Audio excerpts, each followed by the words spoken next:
بسم الله الرحمن الرحيم.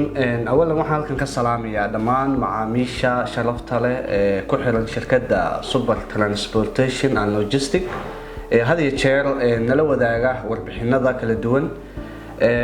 runtii shirkaddu muraayada ama meesha iska dhex arki karto waa population-ka iyo shacabka raaca. mar walba waxay nala socodsiiyaan informationada warbixinada iyo horumarka ay gaarayso shirkaddu meesha ay marayso. shirkadda Super waa shirkadda aad wada garanaysaan.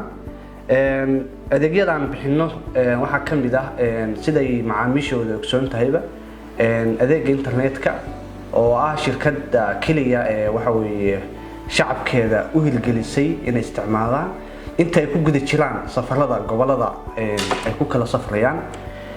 adeegyada kale aan bixino macaamiishana sina waxa kamid ah IC-ga oo ah kan ugu muhiimsan maadaama wadankeenu aan ku noolnahay wadan cimiladiisu ay aad u kulushahay. IC-gaas oo aan inaba aan laga diminayn mar walba uu ku shinaan doono. arinta kale oo aan jeclahay shirkaddu in ay leedahay ama bulshadeena aan u keenay si ay uga faa'iideystaan waa first aid-ka. inta uu qof macmiilku safarka uu ku jiro wax walba ayaa dhici kara, hooyo ku umuli karta, qof baa dhaawac soo gaari kara.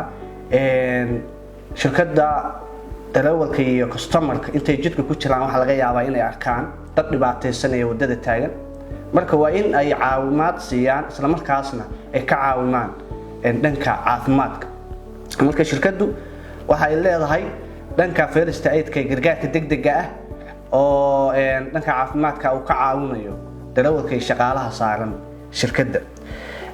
arinta kale oo aan jecelnahay oo inta badan shacabka iyo customer-ka raacay ugu amaanaan waxa kamid ah dhanka speed-ka xawaaraha shirkadda.